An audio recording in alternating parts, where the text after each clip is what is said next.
Alta Fidelitat. Les notícies de la cultura en Ràdio 9.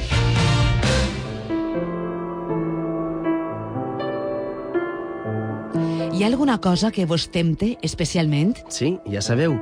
Ixos moments en què vos atrau tant la idea de fer alguna cosa que no hauríeu de fer, que no podeu evitar dur-la a terme. Hi ha tentacions que al capdavall no són tan roïnes. Per exemple, si vos arriba la temptació de llegir un llibre de relats com el que ens presenta Anna Lis, publicat per Edicions 96, no vos feu arrere. Llegiu Les Temptacions.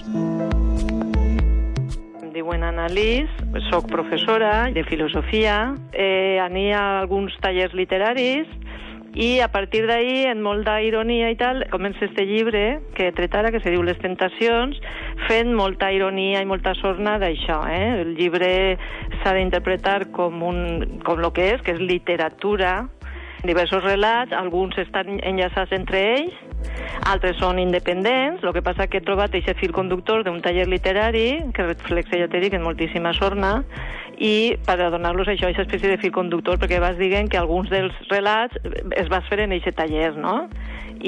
Però se poden llegir totalment independents, són relats situats tant en temps passats, com pot ser el franquisme, com en l'actualitat.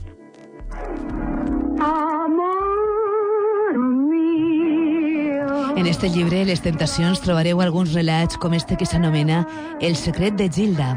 Mai no em canse de mirar la foto de ma mare, tan guapa, amb el seu Arriba a Espanya, un pentinat de moda als anys 40 que tant afavoria algunes i tampoc altres perquè allargava la cara. Ma mare em contava que en aquella època, sent tan joveneta, imitava actrius famoses en vestits i pentinats. Aleshores no coneixien les top models que tanta fama han tingut els darrers anys, fins ara, tot i que sembla que ha passat una mica la febre. Aleshores, com deia ma mare... Així és com comença este relat que serveix a la veu narradora per a parlar d'algunes de les fascinacions de la seva família. En El secret de Gilda, la narradora conta lo que sa mare li dia. I sa mare és una dona d'un poble valencià, se suposa, que en els anys 40 viu la situació que vivien les dones en aquell moment, s'enamora d'un xic al qual associa al Glenn Ford de la pel·lícula Gilda i se casa en un altre per la situació de l'època, perquè té un germà en la presó i el cap de falange del seu poble està enamorat d'ella i ella, per salvar el seu germà, se casa en el cap de falange i renuncia a l'amor de la seva vida, que és un altre home del poble.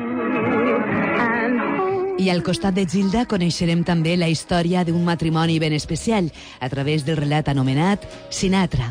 Em dic Ava i estic casada amb Frank Sinatra.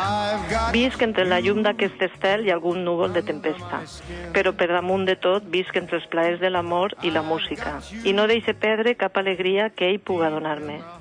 En la meva adolescència ja l'adorava, els seus ulls, la boca, sobretot la veu. Sempre ha estat el meu cantant preferit, a contracorrent de la meva generació. Tanta afició... Vos imagineu tindre com a parella un personatge de la mida de Frank Sinatra? Possiblement, també en este cas, només es tracta d'això, de pura imaginació. Sinatra és un relat també fet en primera persona, que és una dona fascinada totalment en Sinatra, en el cantant. Això sí que té algo d'autobiogràfic, perquè jo, Anna Lis, soc una soc fanàtica de Sinatra, a més des de menuda. Bueno, pues esta dona, esta narradora, està un poquet pa allà, diria jo, no? Perquè té tal gran obsessió que en el relat es juga un poc en la ficció i en la realitat, perquè al final la narradora pues, parla del seu marit i ahí n'hi ha una ambigüitat sobre si el seu marit és un professor que va conèixer al qual identificava amb Sinatra o és un altre. I per fer una miqueta de contrast, res millor que endinsar-nos en una de les històries que ens proposa Anna Lis en el llibre Les Temptacions. En este relat, Valderrama. A mon pare li agradava el flamenco i la copla. Idolatrava Juanito Valderrama. Plorava quan l'escoltava per la ràdio. Era sentir els primers compassos de l'emigrante i deixar caure unes llagrimetes. Una família, un pare i un fill, desfasament generacional, canvis polítics, la lluita entre el silenci i el crit.